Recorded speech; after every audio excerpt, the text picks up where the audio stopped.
ইন্নাল হামদালিল্লাহি ওয়াস সালাতু ওয়াস সালামু আলা রাসূলিল্লাহ আম্মা বা'দ ফাউযু বিল্লাহি মিনাশ শাইতানির রাজীম বিসমিল্লাহির রহমানির রহিম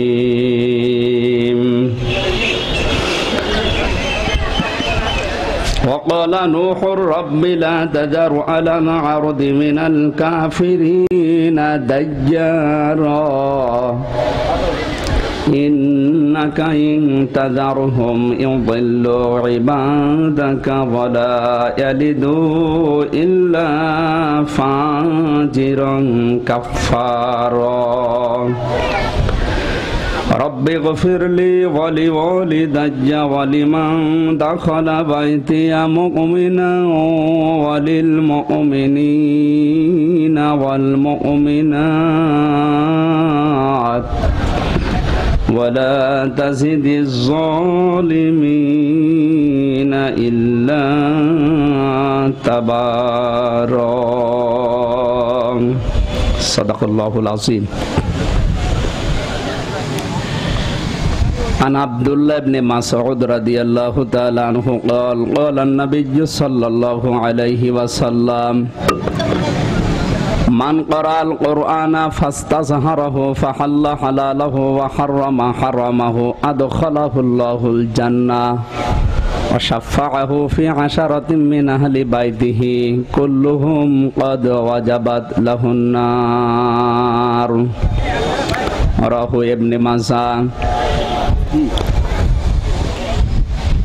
প্রশংসা আদায় করছি মহান রব্বুল ইজ্জাত ওয়াল জালালের দরগায়, যিনি দিনের বেলায় হাজারো কর্মব্যস্ততার ভেতরে কোরআনের এই পবিত্র অনুষ্ঠানে ইবাদত হিসাবে ইবাদতের উদ্দেশ্যে এই ময়দানে আসার তৌফিক এবং কিছু সময় ব্যয় করার তৌফিক দিলেন। খুশি হয়ে বলছে আলহামদুলিল্লাহ। পৃথিবীতে যে সময় আমরা ব্যয় করি, আমাদের একজন মালিক আছে, তার কাছে জবাব দেওয়া লাগবে। কিন্তু নবীজি জানিয়েছেন কোরআনের পেছনে যে সময়টুকু ব্যয় হবে মানুষের, ওই সময়ের হিসাব আল্লাহর কাছে দেওয়া লাগবে না। আজকের এই 1-1.5 ঘন্টার সময় হয়তো আমরা কোরআনের পেছনে ব্যয় করছি। কিয়ামতের ওই কঠিন ময়দানে যেন আল্লাহ এই হিসাবটা আমাদের জীবনের বাইরে রাখেন। সকলে বলেন আমিন। নবীর এই ঘরটা কোরআনে কারীম শেখার জন্য, বোঝার জন্য এই ময়দানটা যিনি দিয়েছেন হাজিউল হারামাইন আলহাজ আফজাল হোসেন এবং তার স্ত্রীর নামে বিশেষ করে মাদ্রাসাটা প্রতিষ্ঠিত হয়েছে। আলহাজা শাহনাজ বেগম, আল্লাহ তাদের স্বামী স্ত্রীকে হযরত ওসমান এবং রোকেয়ার মতো যেন কবুল করেন। মঞ্চে বসা সম্মানিত ব্যক্তিবর্গ, বিশেষ করে শ্রদ্ধাভাজন বড় ভাই বিশিষ্ট শ্রমিক নেতা মোহাম্মদ আবু দাউদ হোসেন, আলহাজ আরজান আলী ভাই সহ আপনাদের এলাকার সম্মানিত চেয়ারম্যান, প্রতিনিধি, প্রশাসনের ভাইরা, পর্দার আড়ালের সম্মানিতা মা এবং বোনেরা, এতক্ষণ পর্যন্ত কোরআনে কারীম থেকে যারা আলোচনা রেখেছেন, বিশেষ করে মাওলানা রুহুল আমিন, শ্রদ্ধাভাজন বড় ভাই মাওলানা রবিউল ইসলাম, নাম না জানা অন্যান্য ওলামা একরাম, দল মত জাতি বর্ণ ধর্ম নির্বিশেষে কোরআন সবার জন্য যেহেতু ওপেন টু ওয়ার্ল্ড, পৃথিবীর সবার জন্য এটা উন্মুক্ত, সেজন্য সবাই এখানে অন্তত আসতে পারেন বা এসেছেন আমি জানি। সবাইকে নিয়ে আমরা আরেকবার আমাদের মালিকের কাছে নত হয়ে বলছি আলহামদুলিল্লাহ। দরুদ আর সালাম পড়ছি আমাদের নবী মুহাম্মদুর রাসূলুল্লাহ সাল্লাল্লাহু আলাইহি ওয়াসাল্লামের প্রতি, যার আদর্শ পেয়ে আমরা খুশি। সবাই বলেন আমরা খুশি না বেজার? বিশ্ব নবীকে পেয়েছি আমরা। অনেক নবী পর্যন্ত আকাঙ্ক্ষা করে তার উম্মত হতে পারে না, যেমন মুসা আলাইহিস সালাম, হযরত ঈসা নবী আলাইহিস সালাম অনেক আকাঙ্ক্ষা করেছিলেন কিন্তু আল্লাহ কবুল করেননি। বিনা চাওয়ায় বিনা দরখাস্তে আল্লাহ যেহেতু আমাদেরকে বিশ্ব নবীর উম্মত বানিয়েছেন, এত বড় পাওয়ার আমাদের নবীর, কিয়ামতে নবীজির সুপারিশ ছাড়া কেউ জান্নাত যেতে পারবে না। সুবহানাল্লাহ। ঈসা নবী আলাইহিস সালামের মতে এত বড় পাওয়ারফুল নবী পর্যন্ত বলবে, হে আল্লাহ, তুমি আমার মা মরিয়মের সাথে যা ভাল লাগে করো, তুমি আমারে বাঁচাও। আপনি কথার ওজন টের পাচ্ছেন তো কি বলছি? ঈসা নবী পর্যন্ত বলবে, আল্লাহ, আমি আমার মায়ের ব্যাপারে অননয় বিনয় আকাঙ্ক্ষা করা, সুপারিশ করা তো দূরের কথা, তুমি যা ভাল লাগে আমার মায়ের সাথে করো, আমার দেখার দরকার নেই, তুমি আমাকে বাঁচাও। ইব্রাহিম নবী আলাইহিস সালাম তার বাবার ব্যাপারে বলবে, আল্লাহ, তুমি আমার বাবার সাথে যা ভালো লাগে করো, আমারও দরকার নেই, তুমি আমারে বাঁচাও। প্রত্যেকটি মানুষ, সে নবী হোক আর যাই হোক, প্রতিটি মানুষ কিয়ামতের ওই কঠিন ময়দানে কেউ কাউকে তো চেনা দূরের কথা, সবাই আরো পালাবে। হঠাৎ একটা আওয়াজ আসবে, রব্বি হাবলি ইয়া উম্মতি। তিনি আর বলবে না যে আল্লাহ তুমি আমাকে বাঁচাও, তিনি বলবে আল্লাহ আমার উম্মতকে বাঁচাও। সবার দৃষ্টি ওইদিকে যাবে, ঘুরে দেখবে কে? তাকিয়ে দেখবে মুহাম্মদুর রাসূলুল্লাহ সাল্লাল্লাহু আলাইহি সাল্লাম। তিনি কিন্তু বলেননি যে আমার তাহাজ্জুদ পড়ে যে উম্মত গুলো তাদেরকে বাঁচাও, যারা নেককার আছে শুধু তাদেরকে বাঁচাও, অথবা রাবিয়া বসরিকে বাঁচাও, বাইজিদ বস্তামিকে বাঁচাও, এই কথা বলবে? তিনি বলবে আমার উম্মতকে বাঁচাও। হঠাৎ করে সামনে পর্দা পড়ে যাবে, নবীজি বলবেন আল্লাহ এগুলো তো আমার উম্মত, তুমি পর্দা ফেলে দিলে। আওয়াজ দেবে মহান রব্বুল ইজ্জাত ওয়াল জালাল, হে নবী এগুলো আপনার উম্মত আমিও জানি, কিন্তু আপনি দুনিয়া থেকে বিদায় নেওয়ার পরে আপনার রেখে আসা ইসলাম এরা উলট পালট করে ফেলেছিল। আপনি যেভাবে ইসলামকে রেখেছিলেন ওই ইসলাম ওরা মানে নাই, ওরা বানানো ইসলাম মেনেছে বেশি। সঙ্গে সঙ্গে যে নবী এতক্ষণ বলছিল রব্বি হাবলি ইয়া উম্মতি, আমার উম্মতকে বাঁচাও, তিনি এখন রাগে গদশায় শেষ পর্যন্ত তিনি বলবেন সহকান সহকান লিমান গজ্জারা বাদি, দূর হয়ে যায়, তুই আমার উম্মতই না। কি বললাম? নবীজি বলবেন আমার উম্মতকে বাঁচাও, এখন বলছেন তুই দূর হয়ে যা, তুই আমার উম্মত না। তাহলে আমাদের উচিত নবীর উম্মত হওয়া। নবীর উম্মত কাকে বলে? বড় জুব্বা থাকা লাগবে হাজী আরজান আলীর মতো নাকি? নবীজির উম্মত হচ্ছে তারা এই পৃথিবীতে যার হাতের দ্বারা আর মুখের দ্বারা মানুষ শান্তি পায়। এখানে হাতের দ্বারা মুখের দ্বারা শুধু মুসলিম শান্তি পায় এ কথা আল্লাহর নবী বলেননি। মান সালিমাল মুসলিমুনা মিন লিসানিহি ওয়া ইয়াদিহি, ওই লোকটাই মুসলিম, ওই লোকটাই নবীর উম্মতের ভেতরে শামিল, যে লোকটার হাতের দ্বারা আর মুখের দ্বারা মানুষ শান্তি পায়। হাত মানে শুধু এই হাত না, এই হাত মানে ক্ষমতার হাত। কথা বুঝতেছেন? আপনার ক্ষমতা আছে, আপনার এই হাতের দ্বারা যদি মানুষ অশান্তিতে থাকে, যদি আতঙ্কে থাকে, তাহলে আপনি 14 বার হজ করলেও মনে করবেন এখনো উম্মত হতে পারেননি। আর উম্মত না হলে সামনে কি পড়ে যাবে? পর্দা পড়বে। এখানে মুখ বলতে শুধুমাত্র এই যে 2 ইঞ্চি এই মুখ না, পৃথিবীর অনেক মুখ আছে এমন যে এই মুখ যদি একটু নাড়া দেওয়া যায় একটা মানুষের ফাঁসি হয়ে যায়। এই মুখ যদি একটু এরকম নাড়া করা যায় একটা মানুষকে বাঁচিয়ে দেওয়া যায়, এরকম মুখ আছে না? আপনি কথা বুঝতেছেন তো? সুতরাং আপনার ওইটাও মুখ, ওই মুখের দ্বারা ওই হাতের দ্বারা যদি মানুষ শান্তি না পায়, আতঙ্কে থাকে, ঝামেলায় পড়ে, বিপদে পড়ে, তাহলে আপনি নবীর উম্মতের ভেতরে এখনো শামিল হতে পারেননি। এখনই আফসোস করার সময়, কারণ চোখ বন্ধ হয়ে গেলে ওই আফসোস আর কাজে আসবে না। ভারতের জগৎ বিখ্যাত একজন নায়িকা, নাম শুনেছেন হয়তো, সানা খান, নাম শোনেননি? হুজুর আমরা তো ওইসবের লাইনে নেই, আমরা আল্লাহর লাইনে আছি। এই মেয়েটা কয়েকদিন আগে মুসলিম হয়ে গেছে।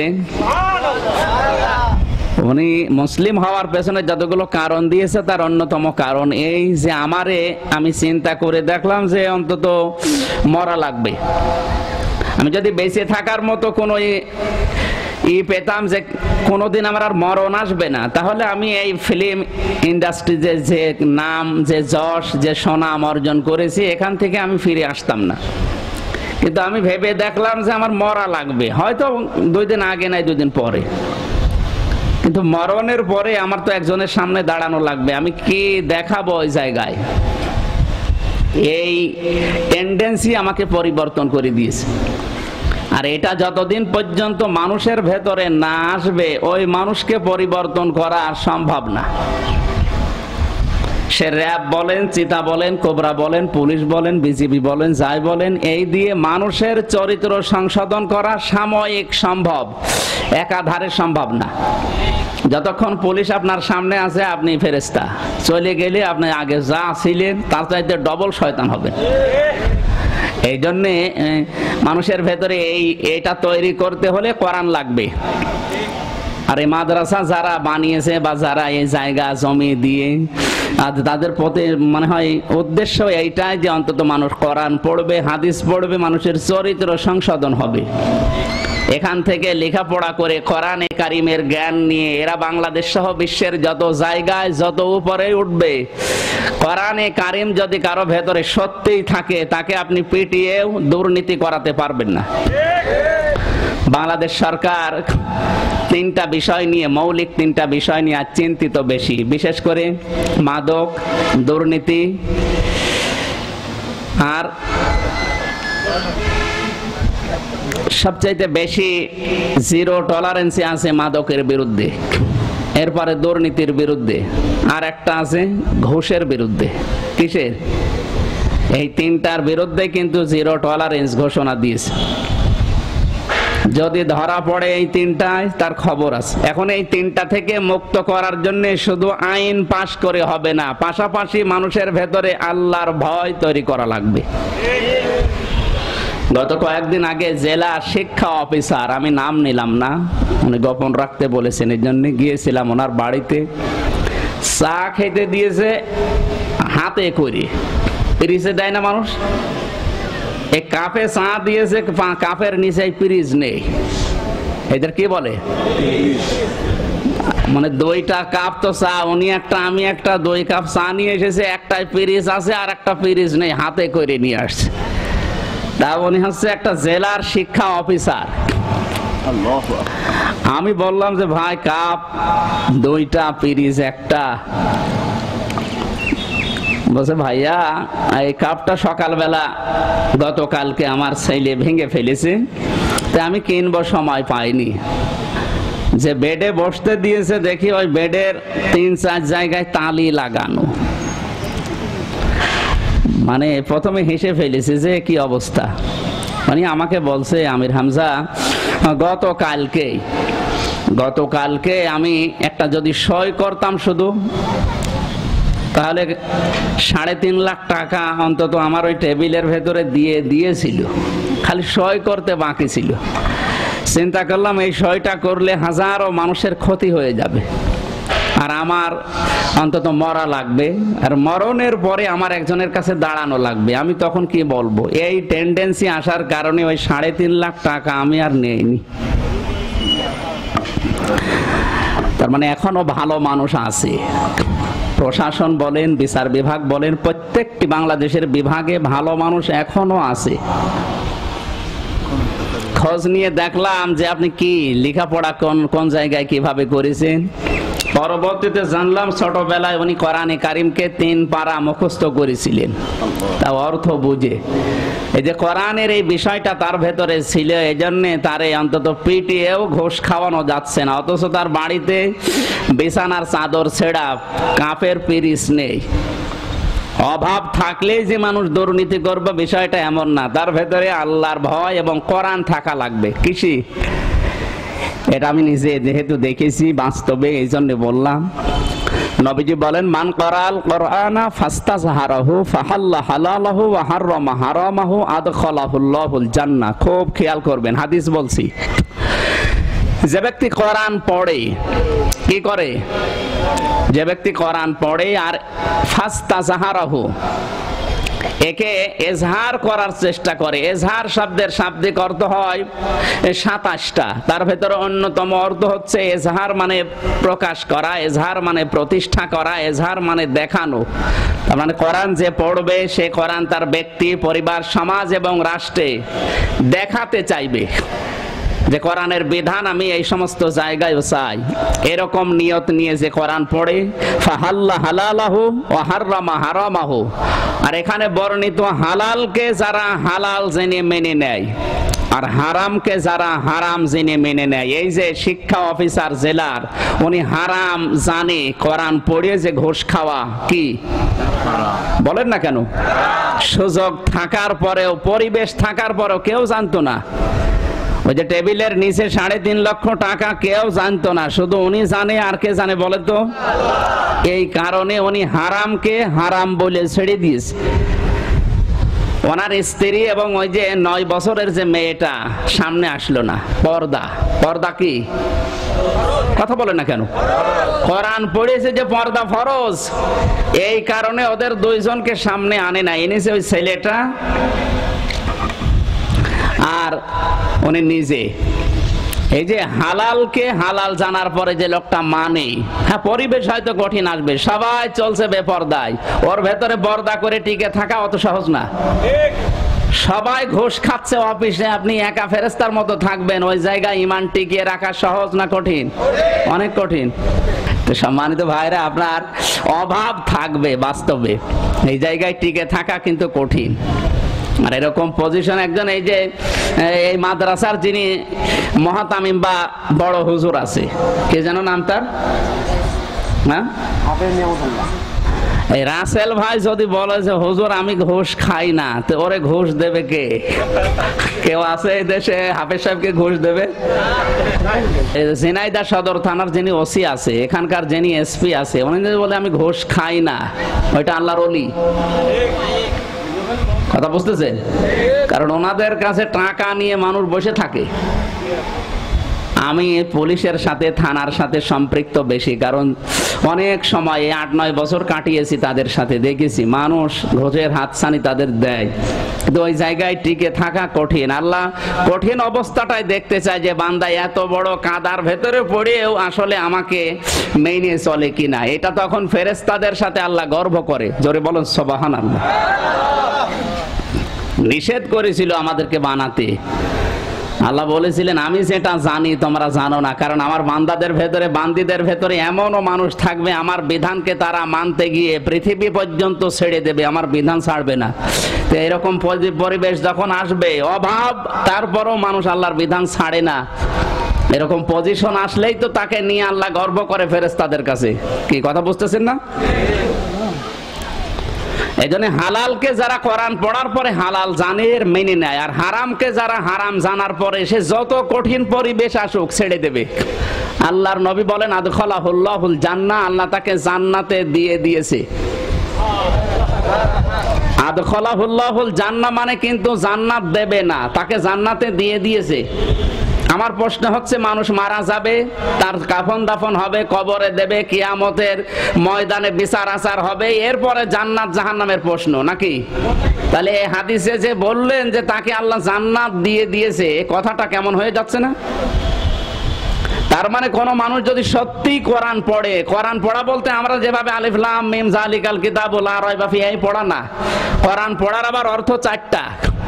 1 নম্বরে কোরআন পড়লে আল্লাযীনা আতাইনাহুমুল কিতাবা ইয়াতলুনাহু হাক্কা তিলাওয়াতি, আল্লাহ বলেন আমি যাদেরকে কিতাব দিয়েছি, কোরআন দিয়েছি, তারা এর হক আদায় করে তেলাওয়াত করে। আর হক আদায় করে তেলাওয়াত করার অর্থ 4টা। কয়টা? 4টা। সবাই বলেন 1 নম্বরে কোরআন শুদ্ধ করে পড়া লাগবে, যেটা এখানে হচ্ছে। 2 নম্বরের অর্থ বোঝা লাগবে, ওটা এখানে আছে কিনা আমি জানি না।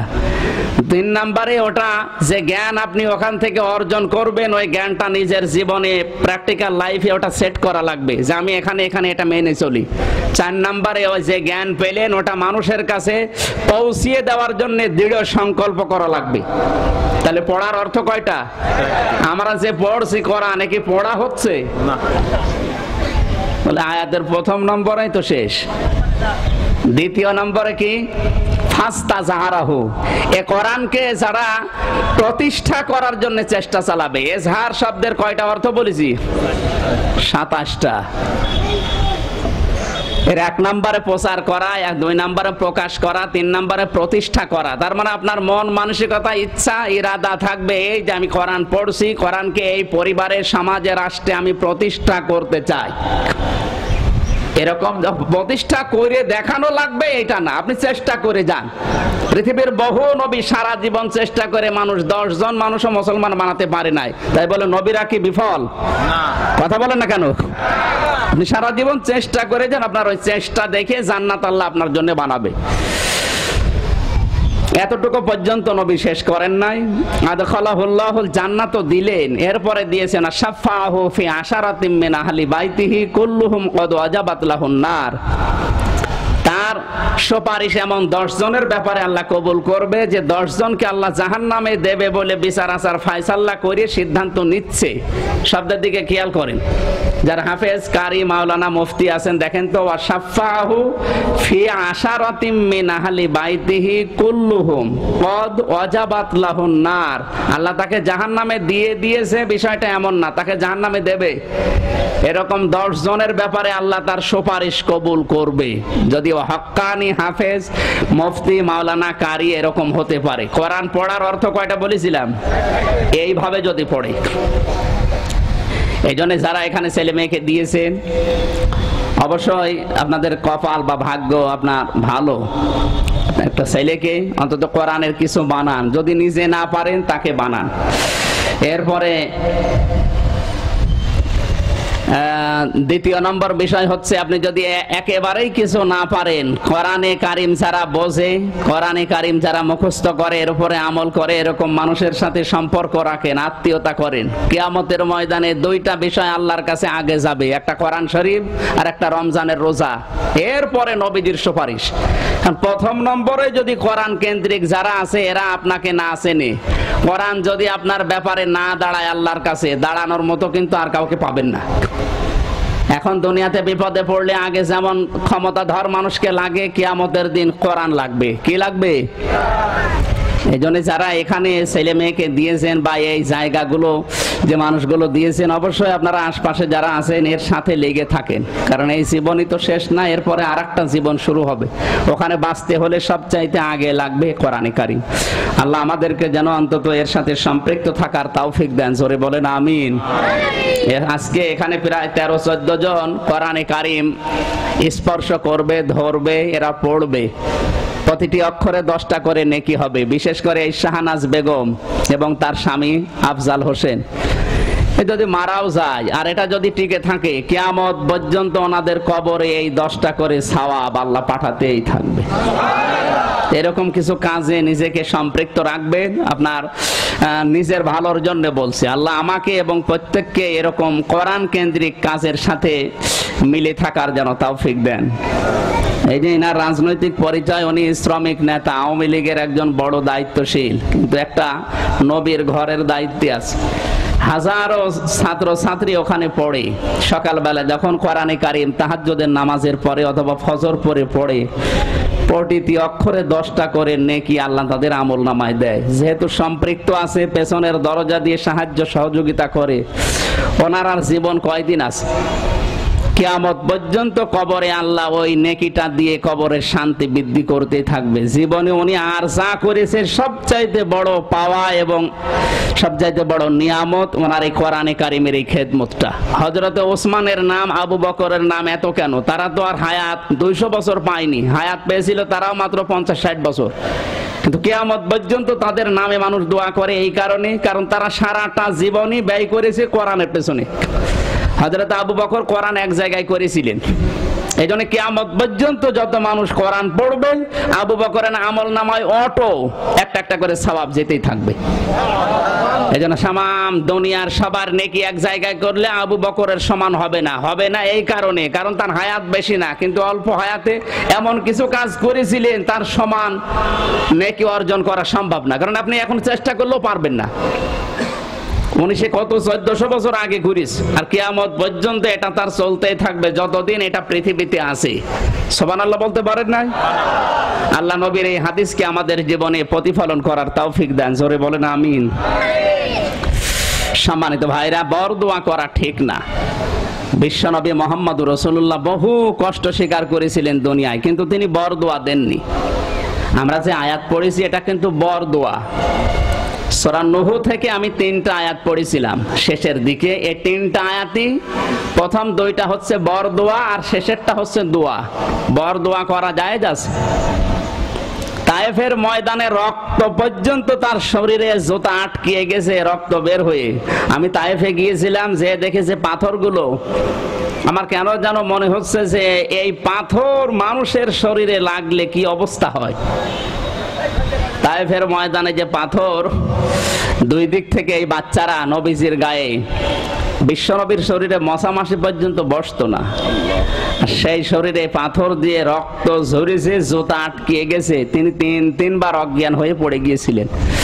জিবরাইল এসে শুধু বারবার বলছিলেন, হে নবী আপনি একটু অনুমতি দেন, এই পাহাড়টা উল্টিয়ে এদেরকে একবারে জনমের মতো চাপা দিয়ে দেয়। নবীজি বললেন, দেখো এরা না বুঝে এই কাজ করিস, এদেরকে যদি মেরে ফেলো আমার এই বরদোয়ার কারণে, আমার এই অনুমতি নেওয়ার কারণে, তাহলে আমি কালেমাটা কার কাছে পৌঁছাবো? এরা যখন বুঝবে তখন আমার সাথে এই আচরণ আর করবে না। বিশ্বনবী এত কষ্টের ভেতরেও তিনি বরদোয়া করেননি। অথচ যে আয়াতগুলো পড়লাম, হযরত নূহ আলাইহিস সালাম 950 বছর তিনি চেষ্টা করে মাত্র 80 জন ইসলাম কবুল করেছে। আমি সারা বাংলাদেশ এবং ভারতের কিছু প্রদেশে ঘুরে যে চেষ্টা চালাই মন থেকে, মানুষ যখন মানতে চায় না এমনি বরদোয়া চলে আসে। তারপরও মানুষ মানে একেবারে কম না, বহু মানুষ পরিবর্তন হয়েছে। আমার এই ছোট্ট জীবনে এই 8 বছর আমি এই লাইনে আছি, বহু মানুষ পরিবর্তন হয়েছে। 900 বছর একাধারে চেষ্টা করে মানুষ এসেছিল কয়টা বলেন? রাগ হওয়া স্বাভাবিক না? হযরত নূহ আলাইহিস সালাম তিনি বরদোয়া দিচ্ছেন, অকালা নূহুর রাব্বি লা তাযার আলাল আরদি মিনাল কাফিরিনা দাজ্জারা। তিনি বলেছিলেন, হে আল্লাহ এদেরকে তুমি ছাড় দিও না। আমার 950 বছর একাধারে কাজ কাম করার পরে, এরপর ওরা আমাকে দেখলেই শুধু চাদর মোড়া দেয়, এরপরে আমারে দেখলেই মুখ ঢেকে চলে যায়, আমার সাথে দেখা পর্যন্ত করতে চায় না। জানে যে হুজুরের সাথে দেখা হলেই আমার নামাজের কথা বলবে, আমার সাথে দেখা হলে এই যাকাতের কথা বলবে, এই জন্য আমারে ওরা দেখতেও চায় না। আমার ওরা পিটিয়ে পিটিয়ে এক জায়গায় বাস্তার মতো বানিয়ে পাহাড়ের পাদদেশে রেখে আসে মরা মনে করে। এত কষ্ট করেও যখন এই মানুষগুলো ফেরে নাই, আমি তোমার কাছে বরদোয়াই দিলাম, লা তাজারা আলাল আরদি মিনাল কাফিরিনা দাজ্জারা। দারের বহুবচন দাজ্জার। এই কাফেরদেরকে তুমি আরে জমিনের উপরে রেখো না। ইন্নাকা ইন তাদারহুম ইউদিল্লু ইবাদাকা। এদেরকে জমি ছাড় দাও, তোমার এই বান্দাদেরকে ওরা গোমরা করে ছাড়বে। ওয়ালা ইয়ালিদু ইল্লা ফাজিরান কাফারা। অথবা ওরা পাপিষ্ট এবং কাফের বানাবে। সুতরাং আমি বরদোয়া দিলাম, এদের আন্ডা বাচ্চাও যেন দুনিয়ায় টিকে না থাকে। এই জায়গা থেকে বাস্তবে আমি যেটা পেয়েছি, আজ বহু চেষ্টা চালাচ্ছি বিভিন্ন কায়দায়, ইনডাইরেক্ট এবং ডাইরেক্ট, কোরআনের কথা হাদিসের কথা বিজ্ঞানের সাথে মিলিয়ে কত রকমের দাওয়াতি কাজ করে মানুষকে ইসলাম যে শান্তির ধর্ম এটা বোঝানোর চেষ্টা চালায়।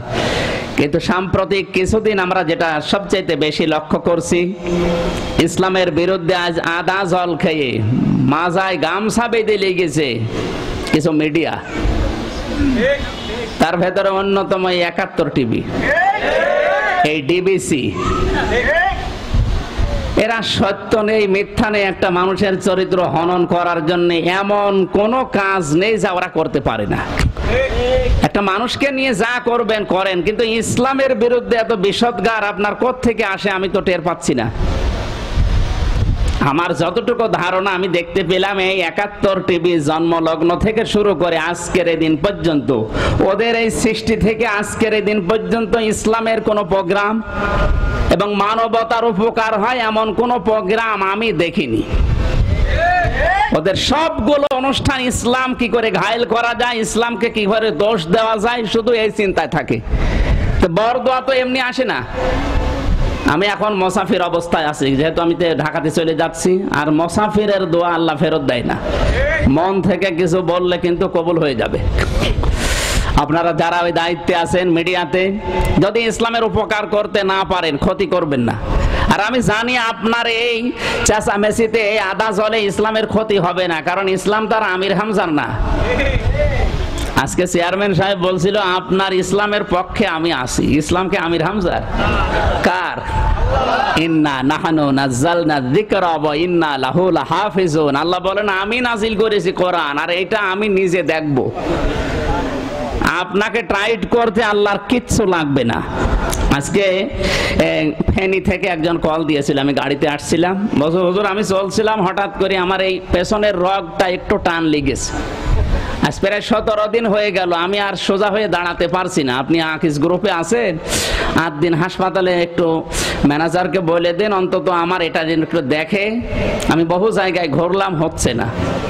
আমার এটা যেন একটু দেখে দেয়, আর একটা সিটের ব্যবস্থা যেন করে দেয়।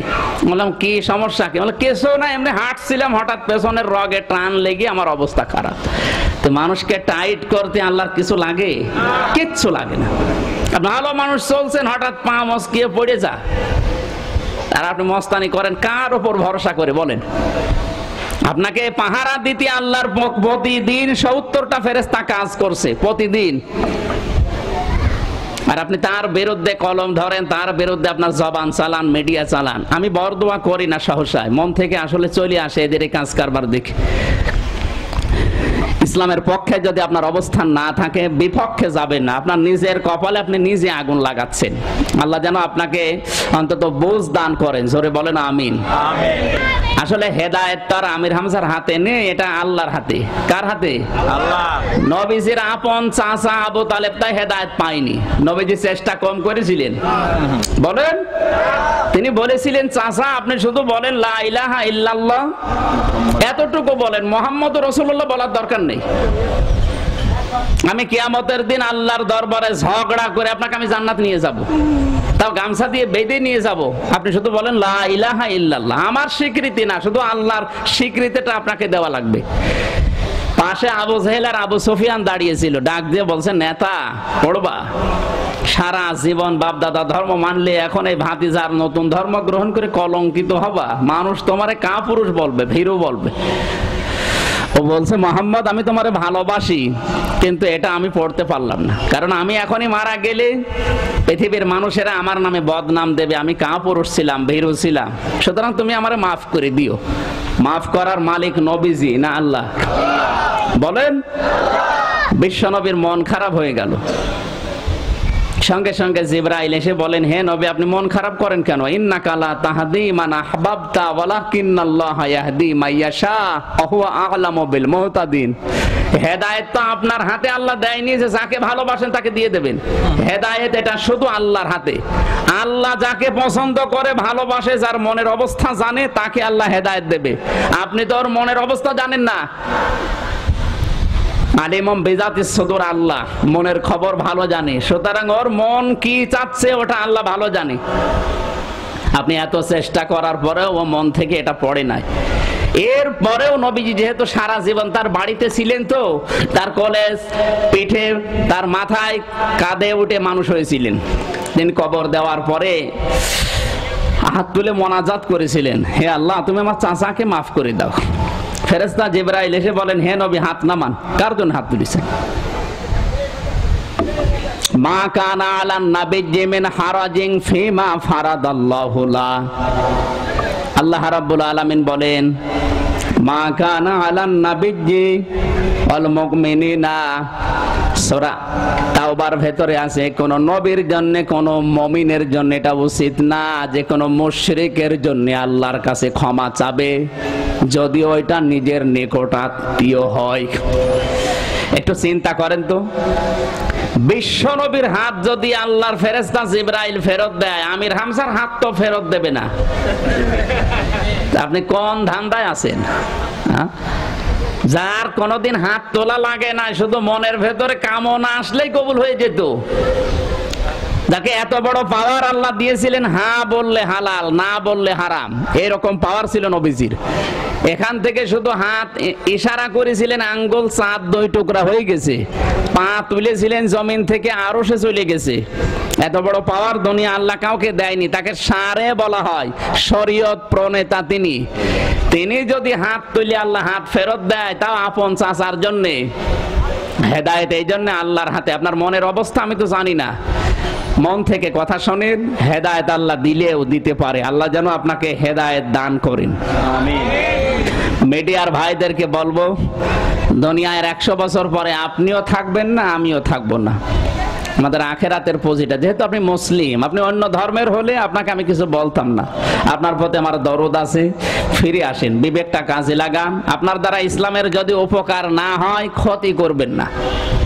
কারণ সাধারণ মানুষ তো এভাবে ডিপলি চিন্তা করে না। ওরা মনে করে এই ভাষা ভাষা কথা শুনে না, ইসলামের ভেতরে এরকম কিছু আছে, নাই তো 71 টিভি এত খেপেছে কোন কারণে।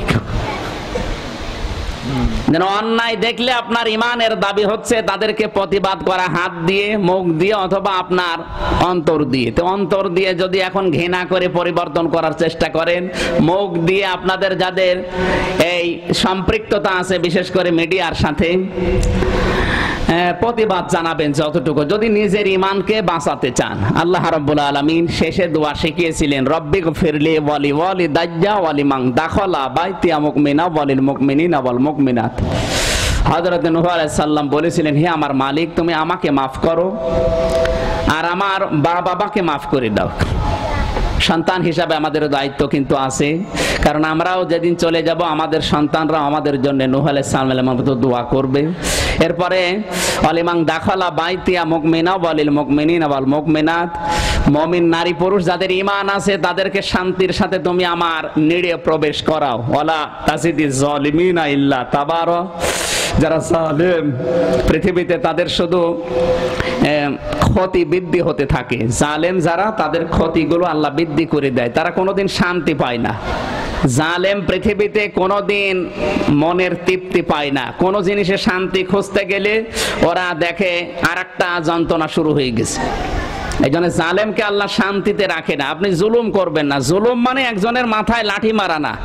জুলুম মানে যেই জিনিস যেখানে রাখা দরকার ওইটা ওই জায়গায় না রেখে অন্য জায়গায় রাখার নাম কি? এই চেয়ারম্যান সাহেবের চোখে চশমা ছিল, চশমাটা যদি উনি চোখে না দিয়ে এই মাথার উপরে দিয়ে রাখে, ওইটা হচ্ছে জুলুম।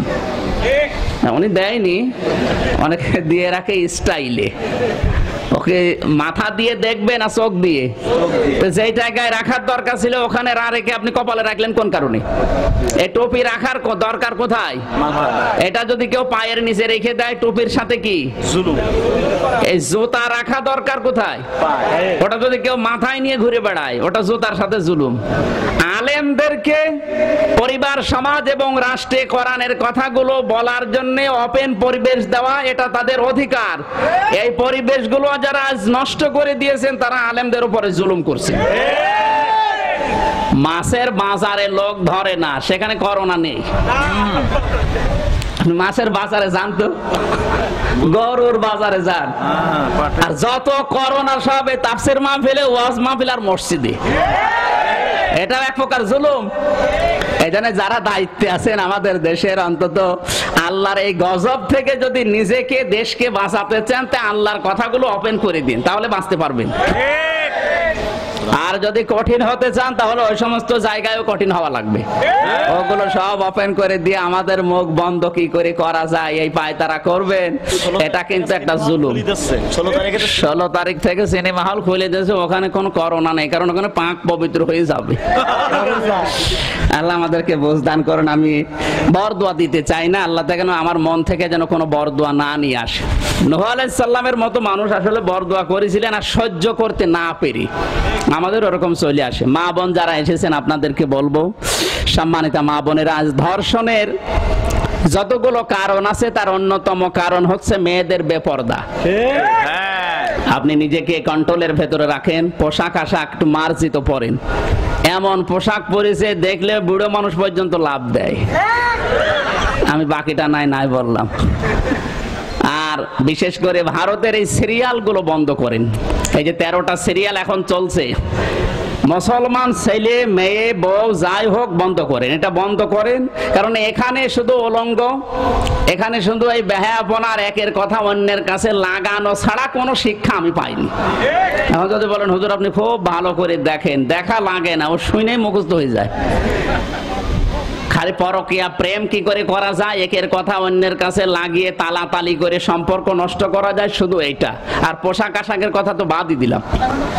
এই জন্য যারা ওই সিরিয়াল গুলো দেখছেন ওটা বন্ধ করে দেন, একদম বন্ধ করে দেন। আল্লাহর দিকে তাকিয়ে বন্ধ করেন, নিজের শরীরকে কন্ট্রোল রাখেন। আশা করছি আমাদের প্রধানমন্ত্রী, মাননীয় প্রধানমন্ত্রী যে আইন পাশ করেছে ধর্ষণের বিরুদ্ধে, এটা যদি কার্যকর হয়, আসলে এটা ধর্ষণ বলেন, সুদ বলেন, ঘুষ বলেন, দুর্নীতি বলেন, এটা ওয়াজ মাহফিল তাফসির মাহফিলের কাজ না, এগুলো কাজ হচ্ছে জুডিশিয়াল ম্যাজিস্ট্রেটের। এটা ল আইন পাশ করার মাধ্যমে এটা বন্ধ করা যায়। আইন পাশ করেছে, এখন এই আইনটার যথাযথ প্রয়োগ দরকার।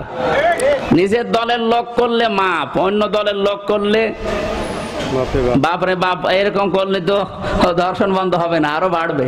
সুতরাং সবার ক্ষেত্রে আইন সমান এবং প্রয়োগটা দরকার। কয়েকটা প্রয়োগ করে দেন। এই ঝিনাইদহ কেন্দ্রীয় মসজিদের সামনে একটা প্রয়োগ করে দেন। এই ঝিনাইদহ অন্তত ধর্ষণ তো দূরের কথা, ও ইফটিজিং করতে গেলেও 2 গ্লাস পানি খাবে। আল্লাহ আমাদেরকে কোরআন এবং হাদিস বাস্তবে যেভাবে তিনি বোঝাতে চেয়েছেন ওইভাবে বোঝার তৌফিক দিন। জোরে বলেন আমিন। রব্বানা আতিনা ফিদ দুনিয়া হাসানা ওয়া ফিল আখিরাতি হাসানা ওয়া কিনা আযাবান্নার ওয়া আদখিলনাল জান্নাতা মা'আল আবরার ইয়া আজিজ ইয়া গফফার ইয়া রাব্বাল আলামিন। আল্লাহ তাআলা ঝিনাইদহ জেলার নগর বাতান আলহাজা শাহনাজ বেগম নুরানি হাফিজিয়া মাদ্রাসা ময়দানে কোরআনের কিছু কথা শুনেছি, বলেছি, এগুলোর উপরে আমল করার তৌফিক দাও। সওয়াবগুলো তুমি বিশ্ব নবীর রওজায় পৌঁছিয়ে দাও। দুনিয়ার মাটির নিচে যারা আছে ঈমান নিয়ে এদেরকে ক্ষমা করে দাও। আল্লাহ তাআলা সারা দুনিয়াতে তোমার কোরআন নিয়ে মুসলমানদের বিরুদ্ধে যে ষড়যন্ত্র চলছে, এই জাল তুমি ছিন্ন ভিন্ন করে দাও। এই নবীর ঘরকে তুমি কিয়ামত পর্যন্ত কায়েম রাখো। এখানে যারা লেখাপড়া করছে এদের মেধা স্মৃতি খুলে দাও। আজকে যেই প্রথমেই 13 জন কোরআনে কারিম পড়া আরম্ভ করছে, এদের মা বাবাকে তুমি আগে মাফ করে দাও। তোমার হাবিব জানিয়েছে যে ব্যক্তি কোরআন পড়বে তার মা বাবাকেও কিয়ামতের দিন তুমি নাকি নূরের তাজ পরিয়ে দেবে। আল্লাহ 13 জনের মা বাবাকে কিয়ামতে এমন তাজ পরিয়ে দিও পুরা ময়দান যেন আলোকিত হয়ে যায়। সম্মানিত সভাপতি আলহাজ আফজাল হোসেন, আল্লাহ তার কোন সন্তান আদি নেই, এগুলোই তার সন্তান। কোরআনে কারিমের এই রুহানি সন্তান গুলোকে তুমি তার জন্য কবুল করে নাও। হাজী সাহেবের জীবনের অপরাধ গুলো মাফ করো। ভালো ভালো কাজ যেগুলো করছে আঞ্জাম দিচ্ছে এগুলো মঞ্জুর করে নাও। তার স্ত্রী আলহাজা শাহনাজ বেগমকে কবুল করো। অনেক সম্মানিত ব্যক্তিগণ এখানে এসেছে, বিশেষ করে বড় ভাই দাউদ হোসেন, আরজান হাজী সহ সম্মানিত চেয়ারম্যান, প্রশাসনের যে ভাইগুলো, দল মত নির্বিশেষে যারা এসেছে এদেরকে তুমি কবুল করো। করোনার এই মহা প্রাদুর্ভাব চলছে, কখন কে চলে যায় জানি না, সবাইকে তুমি এই মহামারী থেকে বাঁচাও। ঝিনাইদহ জেলার আমাদের সম্মানিত অভিভাবক ডিসি এবং এসপি সাহেব, এসানা সম্মানিত ওসি সাহেব সহ যারা আছে দায়িত্বে, সহি সালামতে শরীর সুস্থ রেখে সততার সাথে পালন করার তৌফিক দাও। আমাদের শরীরকেও সুস্থ রাখো। কোরআনের সঠিক কথাগুলো সহজ সরল ভাষায় তুলে ধরতে পারি সেই তৌফিক দাও। সম্মানিতা মা বোনেরা বসে আছে, এদেরকে খাদিজার মতো আয়েশার মতো বানাও। আল্লাহ তাআলা অনেক মা বোন এসেছেন, স্বামী সোহাগিনী বানাও। তাদের সন্তান আদি যেগুলো দেবে এগুলো হাসান হোসাইন ফাতেমার মতো বানিয়ে দাও। বারাকাল্লাহু লানা ওয়া লাকুম ফিল কোরআনিল আযীম আলহামদুলিল্লাহি রাব্বিল আলামিন লা ইলাহা ইল্লাল্লাহু মুহাম্মাদুর রাসূলুল্লাহ।